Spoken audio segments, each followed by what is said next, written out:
Melodies. What the heck are they about?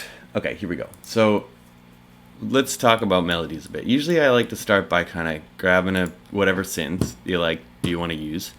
And I usually want to write something kind of sad-ish, or at least, when I say sad, I don't necessarily mean like sad. I just mean that it like has some emotion to it, that it's like kind of, it pulls at you in some sort of way. I don't really get down with like a happy-go-lucky kind of stuff generally.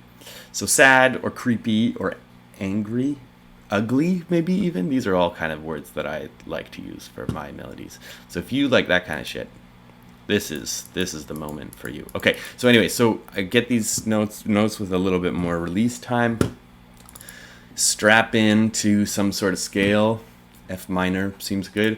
I don't really use much of this stuff. Like you can, and you can have fun with it.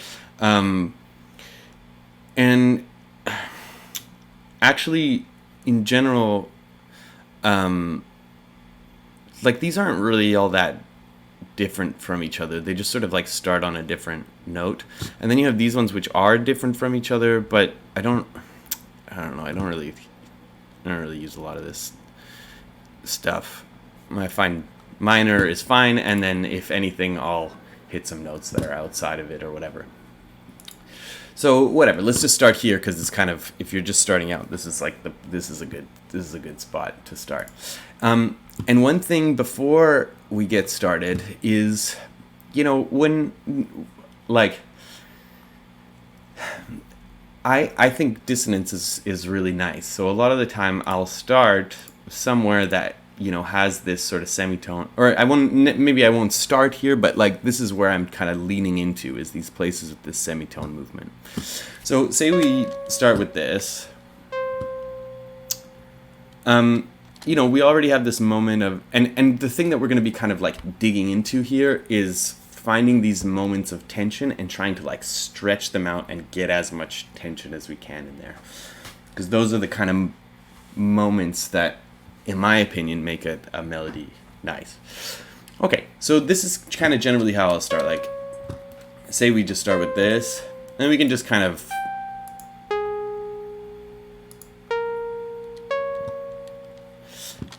float around in here. This one maybe is a bit weird, but whatever. Let's just leave it for now. Let's go back to the scale mode. And now, okay, and then another thing to know, I remember hearing this somewhere, that like, in general, again, this is not a rule or anything, this is just a sort of thing that I heard that I think is relatively true. Sadder melodies will move slower, so there's more time between notes, and move in smaller increments. So if I do something like this is already gonna kind of, like, it already kind of has a chippy kind of happiness to it, right? Not exactly, but just kind of stick with me here. So I think like it can be helpful when you're starting out and you want to write something kind of more emotional to start with these kind of slower moves, right? The other thing that we're going to be playing with a little bit is the rhythm, which we'll kind of get into later. So one way of doing this is to do it this kind of fun way. This idea is it's sort of from voice leading. It's not exactly the same, but the idea is that you're sort of writing a chord progression. Like, you can think of this as writing a melody or a chord progression or whatever. And the way that I usually will do that is that you just kind of write like several melody lines stacked on top of each other. So say we have, let's put some space between them.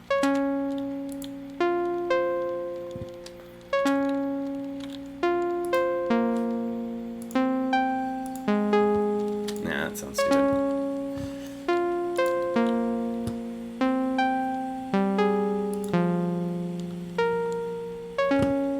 Maybe this one wants to go here, or maybe it wants to go to the note above. I don't know, this one maybe. Okay, cool. So we got two of them. Let's write a third one. This one would be kind of more bass. Alright, no, that sucks.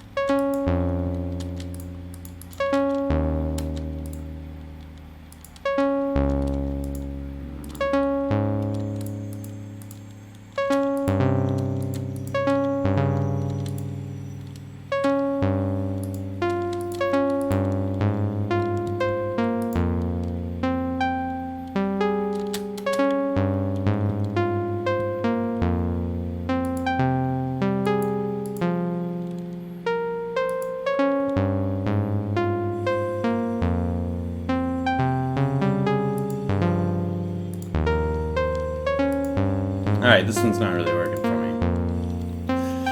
Okay.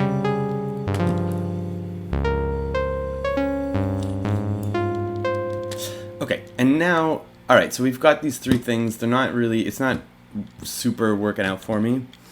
Let's say that, yeah, actually, no, let's just keep going from here. Okay, so say that's not really working out for me. The other thing that you can do is, say you wrote a bunch of stuff. It's not quite getting there.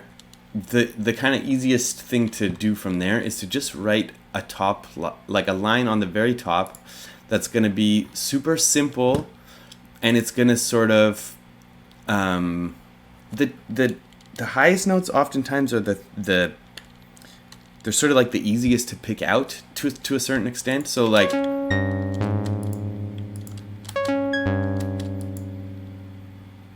let's try.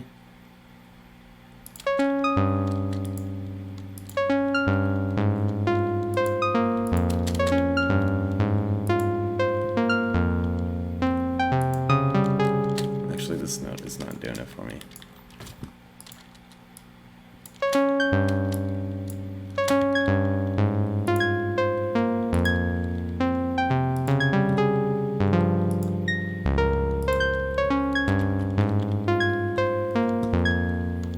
It's like very simple top line. I'm using the word top line, and I'm pretty sure that's not the intended usage of that phrase or whatever, but whatever, just roll with it. Oakley dokley. Okay, so now, alright. So now what do we got here? So now we know, like we have this, alright, let's think a little bit about this. So we have this feeling here that this note wants to go here. Or that's kind of my first impression. We also have this feeling that this note, yeah, feels like it could kind of hold on a bit longer. Or that's my feeling about it. Why don't we move this whole stack over here?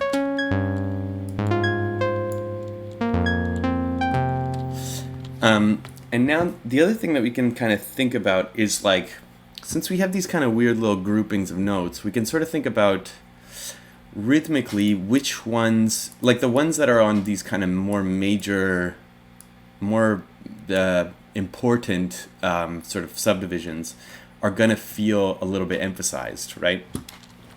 And we're sort of playing with that in that these things sort of pop out frequency or melodically wise, since they're the highest note, they sort of feel like they pop out a little bit too. So we're de-emphasizing these ones by putting them on weird little subdivisions.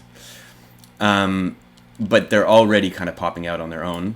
And then we're emphasizing some of these whenever we have some note thing that we want to kind of point out. Could even do this a little bit more like this.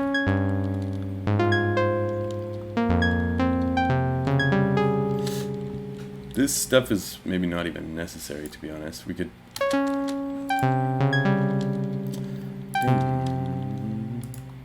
Da-ding. Let's just delete this. So I want to emphasize...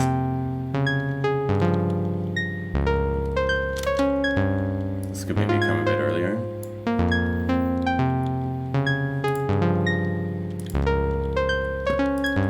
Alright, let's throw a little bit of glide on that bad boy. So another thing too is like with... So if you're working with like a sort of real instrument or whatever, a lot of the sort of expression is going to come from the way that you play it, right? We can kind of, in a way, we can sort of think of that as like the...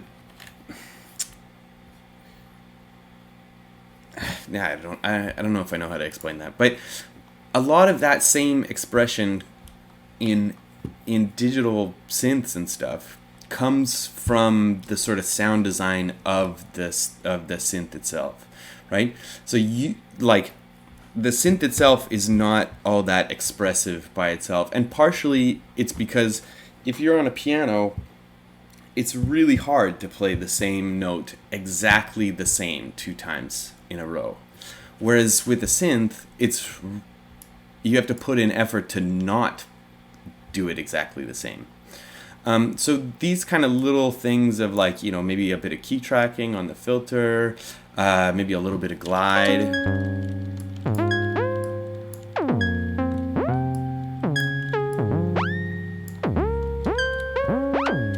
And we already are starting to get a little bit more sort of expressiveness out of it, right?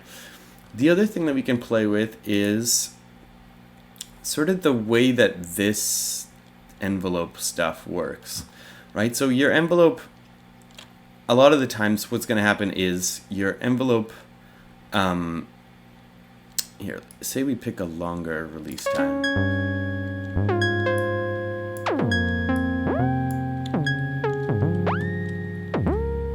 So we have basically the same thing that we had before, but now we have this longer release time and this shorter decay time, right?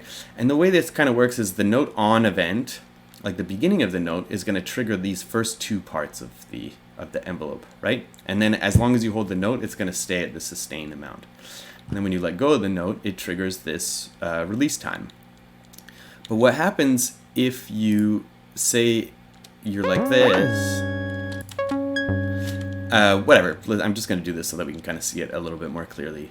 But if you let go of the note when we're still up here, it's still going to take the same amount of time to do the whole release bit, right? It's just going to jump to this part of it, but it's not going to jump down to the sustain amount. It's going to go from here, take the same amount of time to go down to 0 or minimum or whatever, right? And we can use that a little bit. So for example, say I want more high frequencies on this guy. Sometimes, if we're real lucky,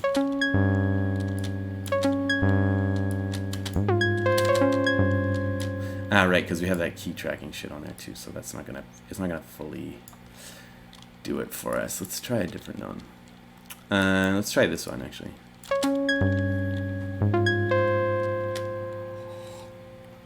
Right, so you can hear that.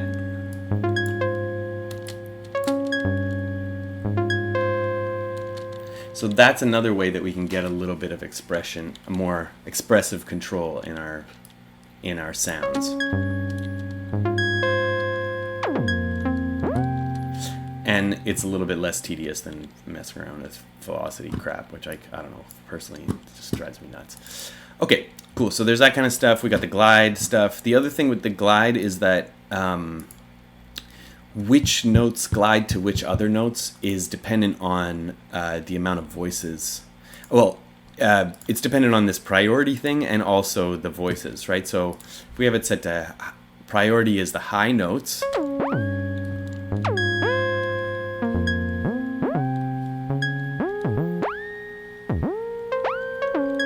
And we get a different sound then.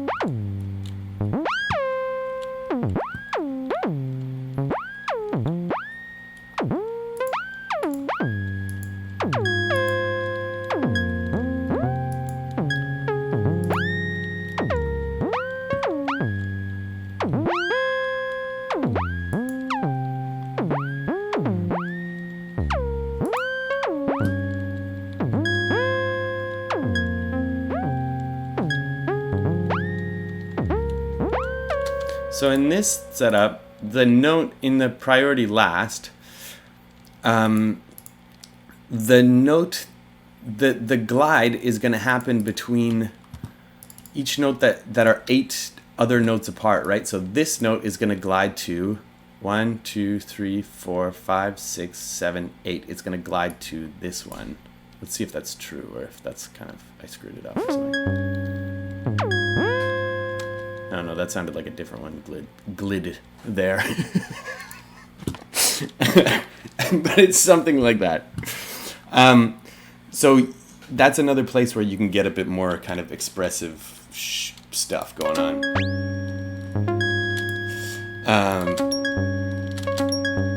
There we go, see? Oh. Alright. You know what? Fuck you. That kind of stuff will change, and especially if you don't have the same amount of notes in, like the amount of notes in here that is a multiple of this, then hopefully it'll be kind of different every time it goes around. So anyway, so those are some things. Okay, so let's get back to our melody.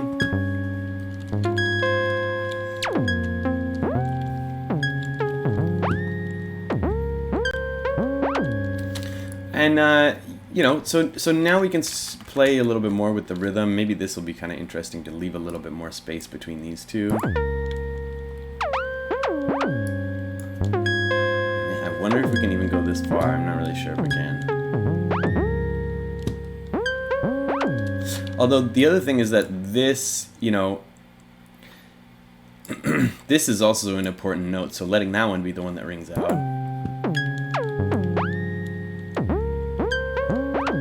Oh, you could even move this further down the line.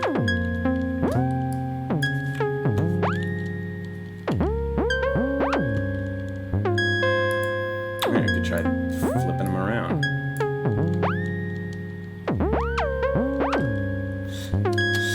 Okay, so, alright, okay, and now let's talk briefly about, like, sort of melodic contour. I don't honestly think about this too much, but let's just kind of just look at it briefly, and I think this will be easier with the screenshot. So, let's open this bad boy up. Or can I just draw in here? Oh, yeah, I can. Beauty. Okay, so, sometimes it's helpful to think about your melody as like what is happening, like what are the sort of, what's the sort of like contour of it. Some of this stuff is a bit unclear, and this can sometimes help to clear up what might be a problem in the melody. Here we can see that we have sort of a bunch of shit going on, right? This sort of feels like it goes there, and then we have something like this, right? So this seems like a mess, actually. Let's back up a little bit. And when we listen to the melody, how do we just open it in the goddamn program? Just fucking shut up. No, fuck, whatever. Can I move this? No. Yes. Okay. Beauty. All right. So.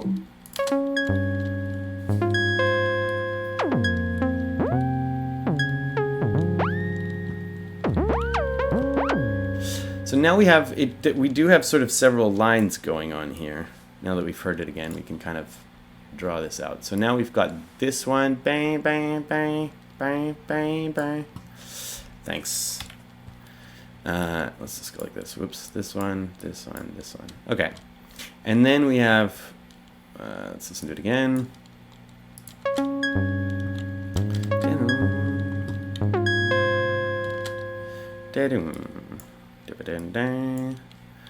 So we have this kind of.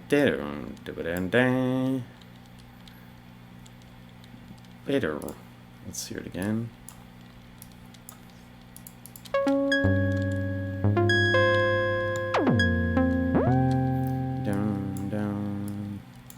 Say this is sort of the next bit in this lineage or whatever, and these guys are sort of feel like they're just supporting it, like that these are sort of attached to this because they're kind of close in time. They sort of almost feel like they're just playing a supporting role, that they're not even their own like note melody thing.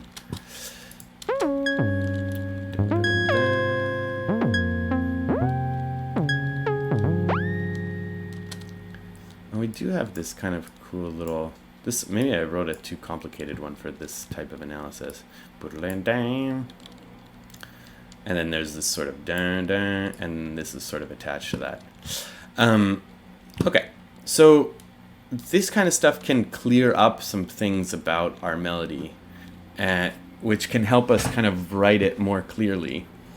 So if we look at this note didn't seem all that important in this little analysis here. The other thing is that since these things are sort of feeling like they're playing more of a supporting role, maybe this is an opportunity to move this guy a bit over here, right? Because it's supposed to be supporting this one, and instead it's coming after this guy, right? So that's maybe one potential opportunity. What else do we have here? We can also see that there is this sort of idea that this one looks like it maybe feels like it's going there. Although there is this really sort of clear movement with these guys. Yeah, so maybe this is going to show us some things that we can kind of attack in here. So what did we say? This guy was maybe not necessary. Please leave me alone. Okay. This could maybe be over here.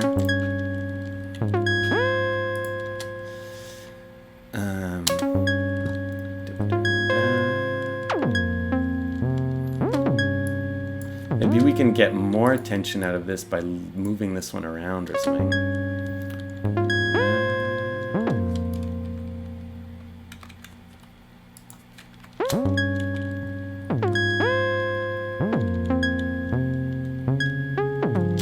Now this feels sort of aimless. And maybe there was some nice conjugation between these notes. I don't know what they are. So what do we got here? C and G. And if you look closely, you can see that I really don't know what I'm talking about with fucking notes. Okay, hold on.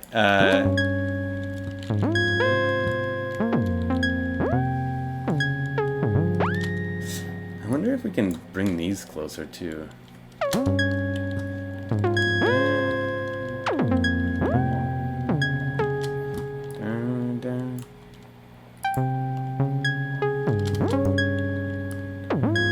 I'm kind of grouping them into these clusters.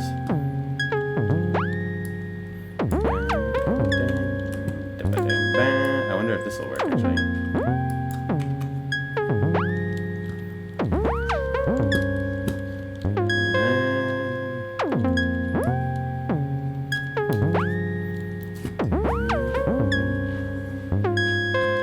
So the reason I moved this one over is I felt like this was kind of more important than this one. And I'm not sure if that's true, but sort of wanted this as sort of like a ghost note. We could even actually get a little crazier here. Maybe we can go like this. No, that sounds stupid. What about... No, it's not working for me. Or what about this?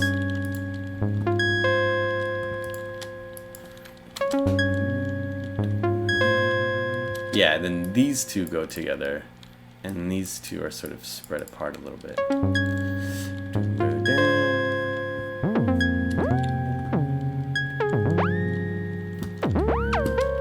Okay, cool. So we got something now. And we can also hear in here...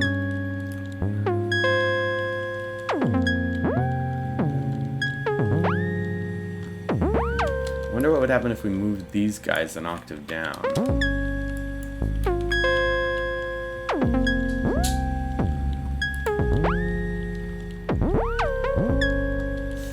Maybe this note goes up an octave. Or even up an octave from that.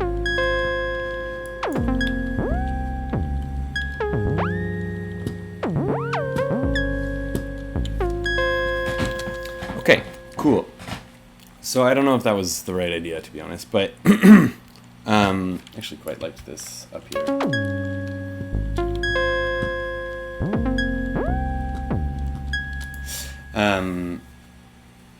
Okay, so now we've got something, right? This is our something. And you can see that a lot of it is really sort of stumbling around and messing around with stuff. And I think what have I done here? Oh, okay, here, let's get rid of this. Don't save. A lot of this is just sort of stumbling around in the dark and finding these little, sorry, that was gross. Finding these little moments where you have these really sort of like easy to understand movements within a system that's a little bit more complicated. Now, we talked a little bit about the scale mode, and there's one thing that I want to show you that's like kind of cool about it. So now, if I wanted to try this same sort of thing in different modes,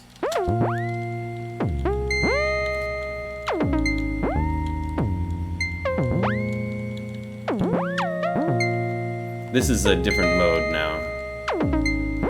And we might find that that's something that we like. We also might find that maybe if we want this to kind of move more in a certain direction, the other thing that we can try is like, let's move this one up by 2. I don't know, I'm doing this like arbitrarily. And this one up some more.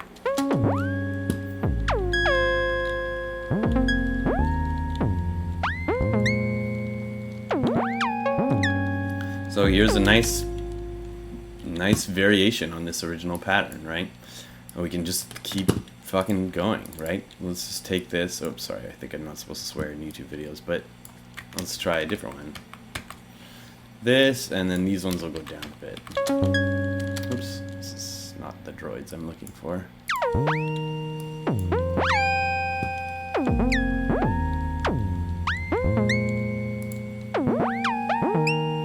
Alright, throw that note in there.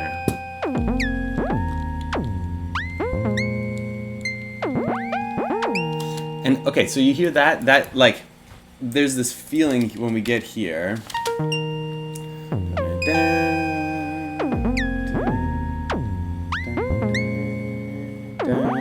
This is a really simple line. And that, within this broader context of all this other stuff, is great. It's like super simple, but it like, it gets this like, it gives it a little bit more accessibility. It's like a little thing to sort of latch onto.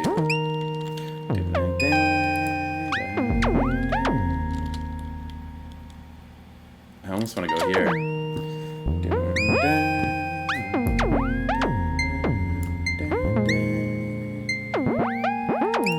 We can switch.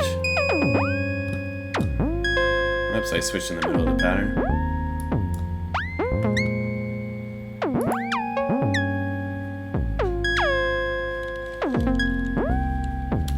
And now that we've done that, now we can definitely do something where, for example, we split it up over different instruments, right? All these notes don't necessarily have to be on the same instrument. We can play them all across a bunch of different ones. We can start dialing in our synth a bit more.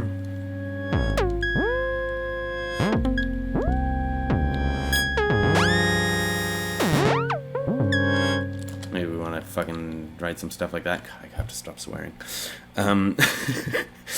Maybe we want to put some, I don't know, some of this stuff in here too.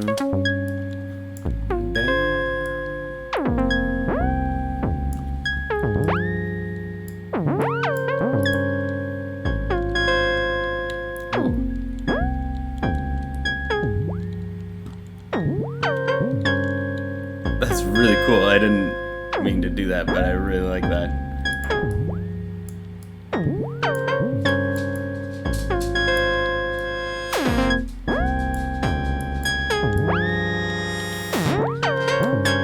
Oh, the other thing I found recently was this bad boy. Do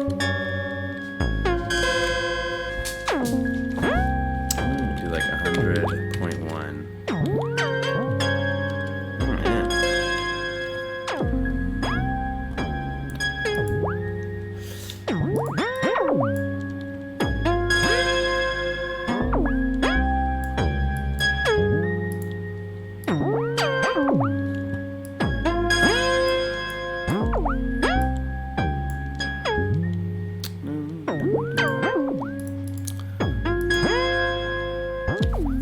Where's our drive amount? How do we control this?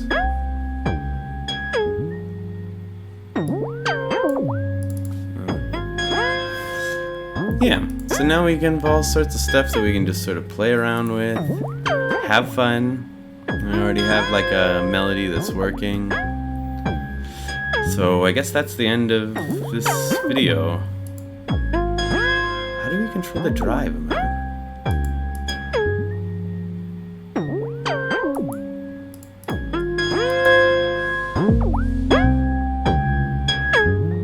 Oh, that's kind of nice. Yeah.